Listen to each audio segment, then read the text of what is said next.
Hi everyone, this is Katie. Today I'm going to be taking you through one of my sketchbook sessions. It lasts about an hour and I'm going to be going through 4 different exercises. This is quite a structured session, so if you're limited on time, then I think this would be a good video to give you some ideas for how you can get the most out of your practice. I've only got a few things, so this is my to-go drawing kit. I've got a blackwing pencil in matte, blackwing sharpener, I've got a tombow and a kneaded eraser. I've got some equipment for smudging, so I've got a little paintbrush and a stump, and I've got a craft knife as well, which I use just to sharpen my eraser and sometimes my pencils. I'll be drawing in my moleskine notebook today. This is the notebook I take with me on the go. It's just got lots of drawings. It's mostly master studies, which is my favourite way of practicing, but I just pop this in my handbag with me whenever I'm going anywhere, and it's a way that I can just keep sketching on the go. So for my first exercise, this is just something to loosen me up a bit. I'll be doing a continuous line drawing. You can draw this with just the tip of your pencil and just have a sketchy pencil drawing, or you can start the way I start, which is I hold my pencil from the top and I press with the side of the pencil just to kind of block in the rough masses. I am working from a photo reference, but equally you could work from someone that you see sitting across from you in a coffee shop. It's not going to be a good drawing. The first one is always like the first pancake. It's always a bit messy. So it's not really about getting a perfect drawing from the start. It's about getting into the flow of things and also getting a bad drawing out of the way so you can just kind of relax and move on. That's why I quite like these continuous line drawings, just to get me started, because they just help me relax.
The second exercise I'll be doing is a hand drawing exercise.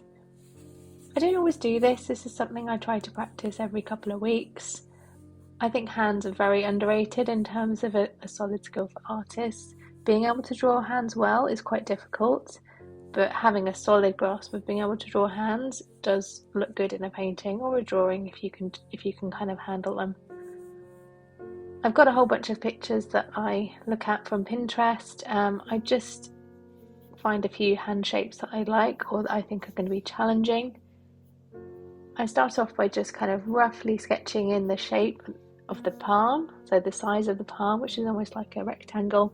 Then I use curved lines to indicate where the knuckles are, so the knuckles on the hand and then the knuckles of your fingers as well, and that just gives me something to work around. These are very quick drawings, they're between 2 and 3 minutes each, so it's not about being perfect. I'm focusing on the outline and the negative shape in between the fingers.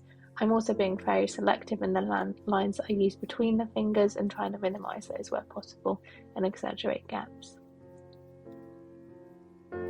Another thing that this is good for is just teaching you how to position things on a page. What we've got here is we've got a bunch of different items, and you've really got to have a good grasp of how to position those on the page, the total envelope shape of those hands in order to get a page that looks good. So this is a really good practice for me, and I do like to try and do it, as I say, every couple of weeks.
For my third exercise, I'm going to be doing a master study. This can be anything, any artist that you enjoy or like. It doesn't have to be an old master like John Singer Sargent, who's my favourite go-to for drawings. The reason I like copying John Singer Sargent sketches is they're quite quick and they really have a kind of painterly focus on shape and tones, and he's also great at simplification. So I find just doing a study of his work really kind of helps me learn a lot, almost by osmosis, just by trying to kind of copy the freeness, the looseness of his work, and kind of the focus on the overall shape and form. So I find doing master studies of his work really helpful, and they've really accelerated my own personal development and drawing.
So this is it, the last drawing of the practice.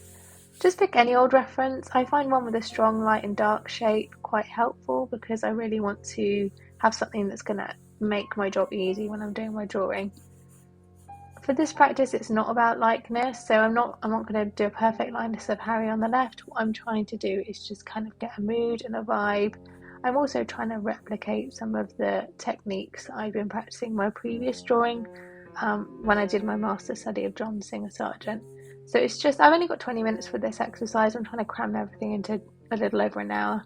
So I don't have a lot of time. I just want to get some kind of loose flowing drawing that I'm proud of in this 20-minute session.